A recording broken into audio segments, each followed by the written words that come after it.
What's going on, everybody? Welcome to the Dirty Folks Podcast. I am Dirty Folks. So, today we're about to discuss tribalism, the only way that I know how. It won't let me make this photo any larger. That's unfortunate. So, to me, tribalism is everything. But this is Black History Month, so I want to celebrate a few uh, 28 different Tony tribal warlords that I've had the opportunity to study, learn from as I try to cooperate with you guys. Um, for those who know and those who don't know, man, I'm serious about um being respected, right? And the whole thing is the reason a lot of podcasts you go on, they talk about um the black um the black experience, where they start talking about dating or the do's and don'ts and all that. For me, it comes down to respect, right? And you're trying to date women who don't respect you, because they don't respect your logo, because you don't have a logo, you don't have a code of conduct, you don't have a a system of reprimand, you don't have anything. All y'all on with is love and a couple of dollars. So I want to kick this off by talking about somebody who they died before I was born, but they're revolutionary in what they did.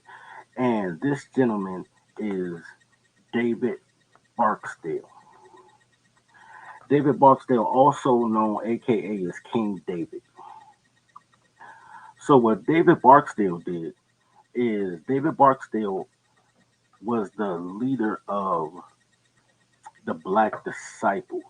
Eventually, man, by the end of this week, I'm gonna get to Larry Hoover. But David Barksdale was the leader of the Black Disciples, and he's a legend in Chicago for that.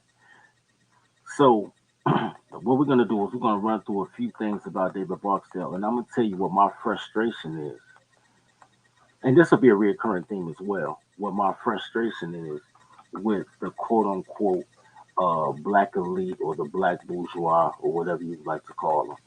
Um, but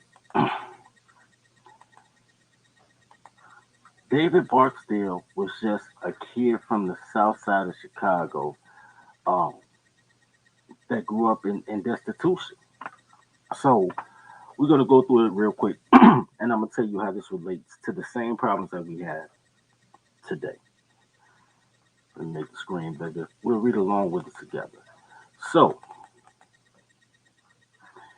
David Barksdale, born Denise David Barksdale in May 24th, 1947. He died in 1974 at 27 years old.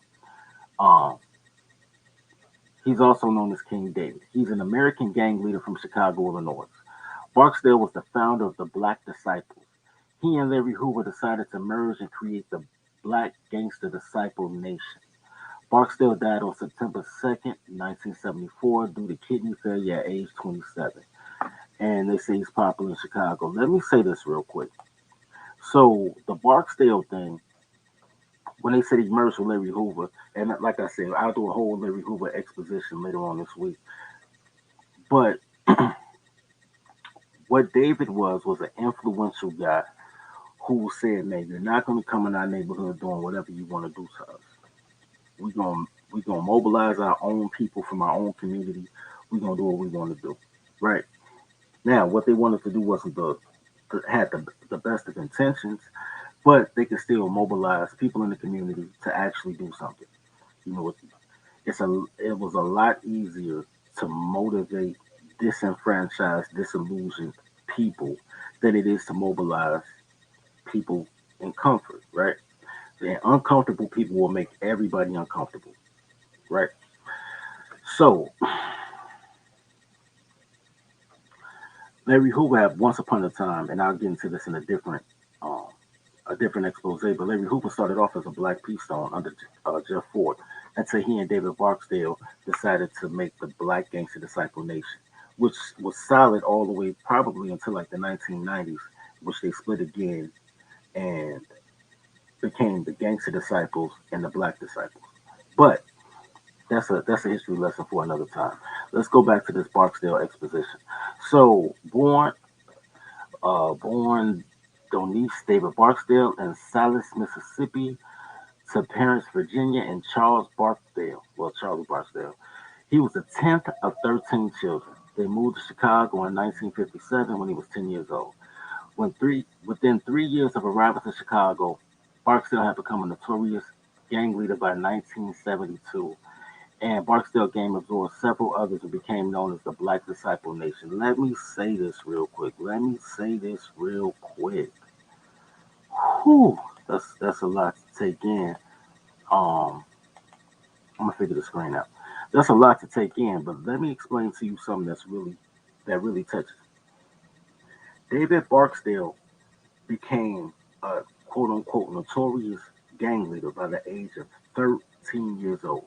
When people say what happened to the time in which men conquered entire nations by 16 years old, you're seeing it in action. The Black Keystone Nation, and we'll get to Jeff Ford on another day, but I just want to say real quick, all those boys were between 14 and 16 years old. The youth create their own culture.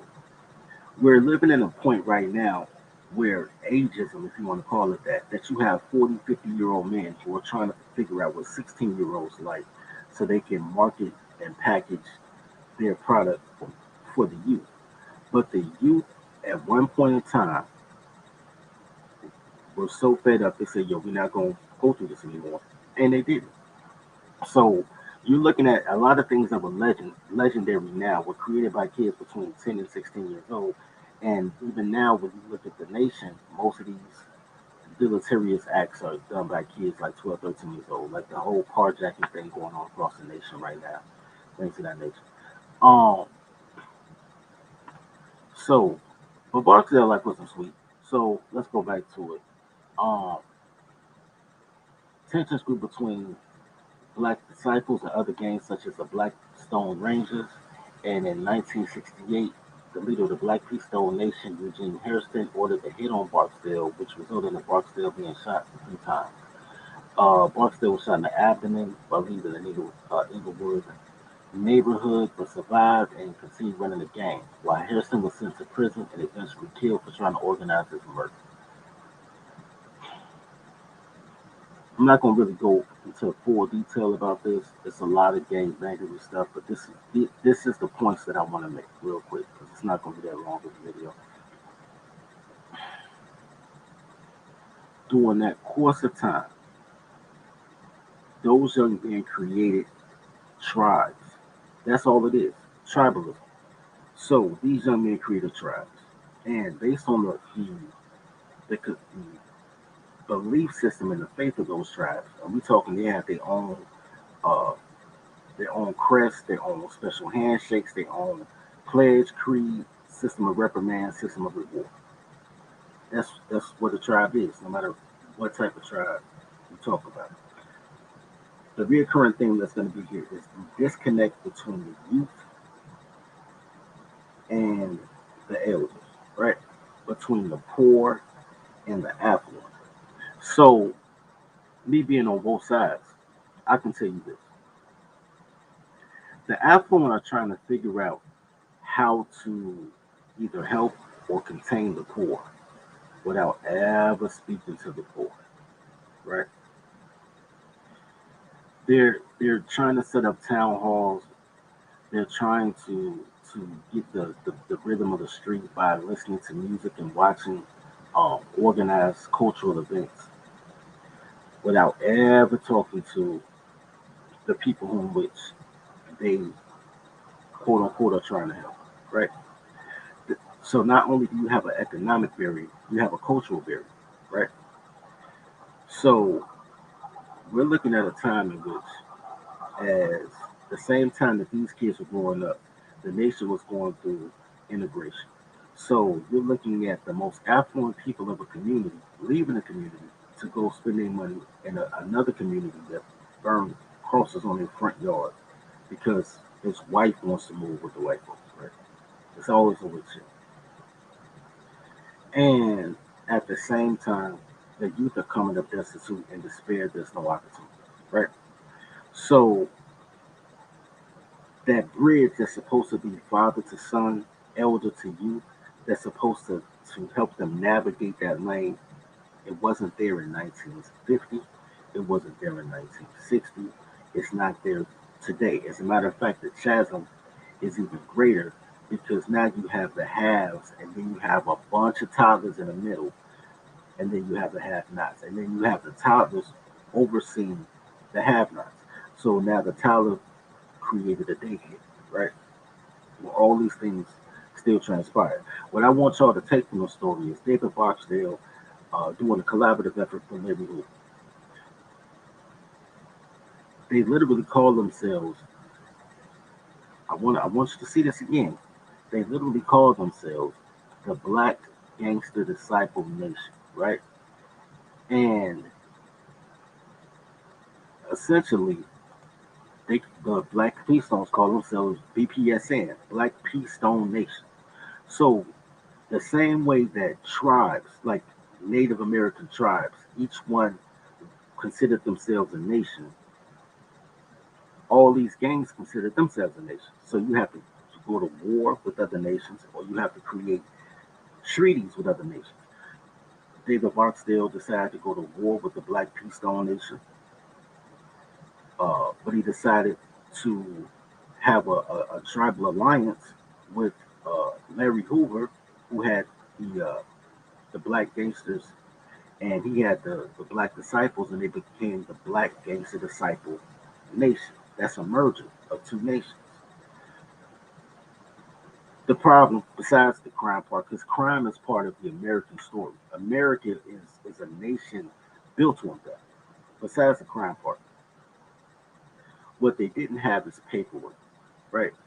When in Rome, you do as the Romans. So the reason the Ku Klux Klan can still do marches in small towns is because they're a nationally chartered organization, and as a nationally chartered organization, they have a free assembly. The colors didn't do that, and to be perfectly honest, the people who created the nation didn't know how to do that, and the elders who could are so disconnected from the have-nots that they didn't reach back and say, "Yo, let me. I see where y'all going with this. Let me show you how to do this, and then let me steer you a little in a different path real quick, so that you can do it more effectively and more efficiently." It's every man for themselves, right? That's how they felt back then. The have-nots toward the haves, the youth toward the elders, and that's how people operate now when they talk about save yourself, and when they start talking about um, being high value.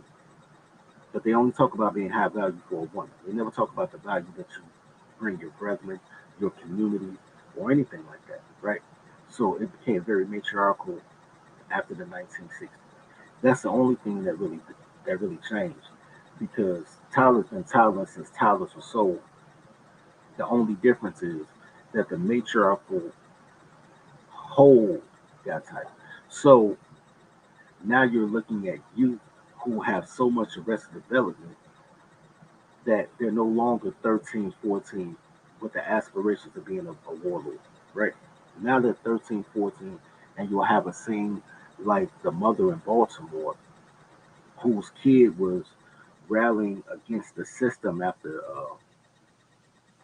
I can't think of his name, after the guy got after the police death in Baltimore. Hold on,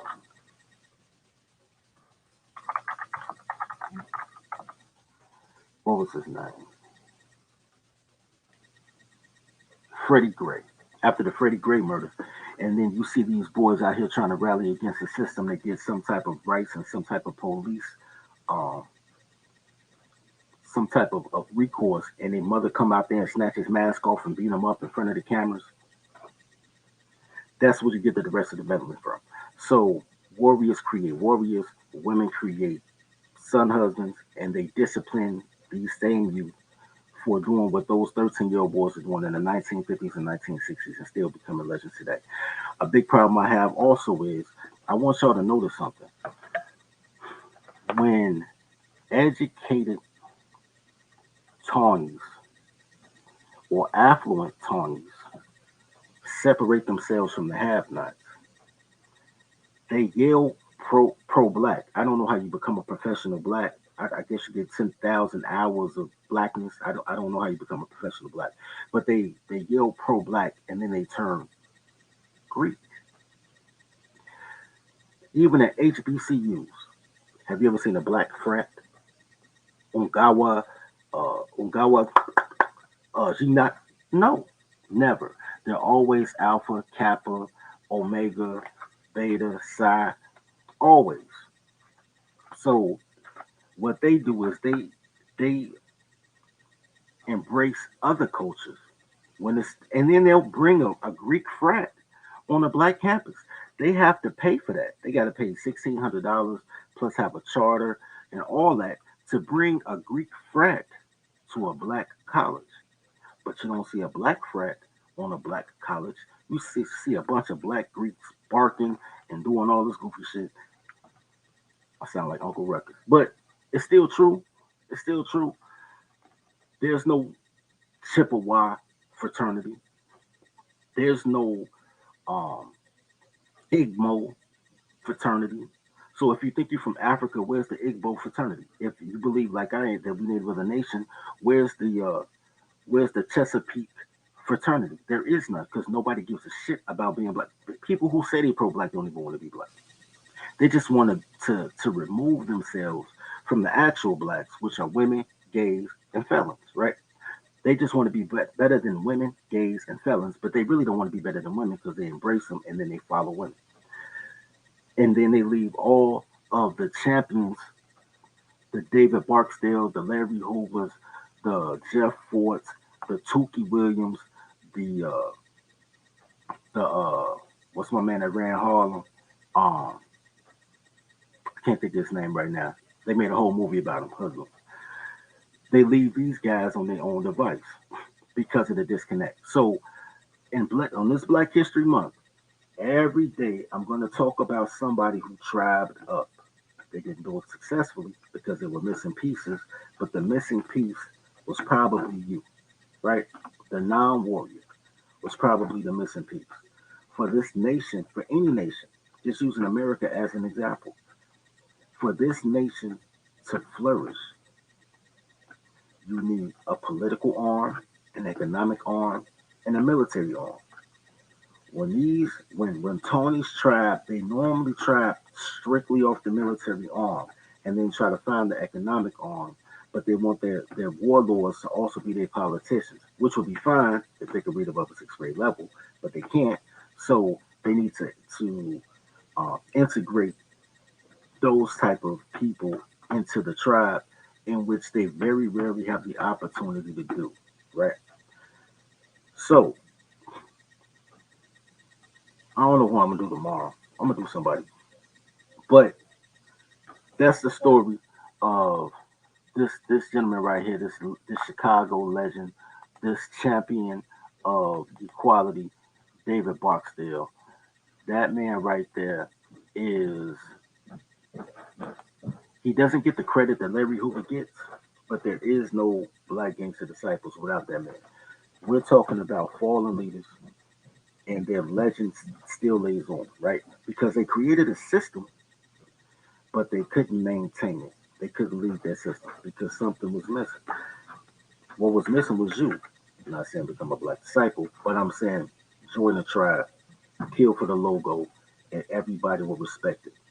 This ain't a black thing, it's a tribe thing. Anyway, on that note, love each other as you love yourself. Feed the pack. Tribe Up. The Tribe Up link is in the description for those who want to know more about how to tribe peacefully without bloodshed and change your ethnicity so you don't have to do black shit. Because once you reach above a sixth grade level, then all of a sudden you quote unquote acting white. So if you could read and you don't have to parole officer, then black not for you anyway. Anyway, on that note, Tribe Up, feed the pack.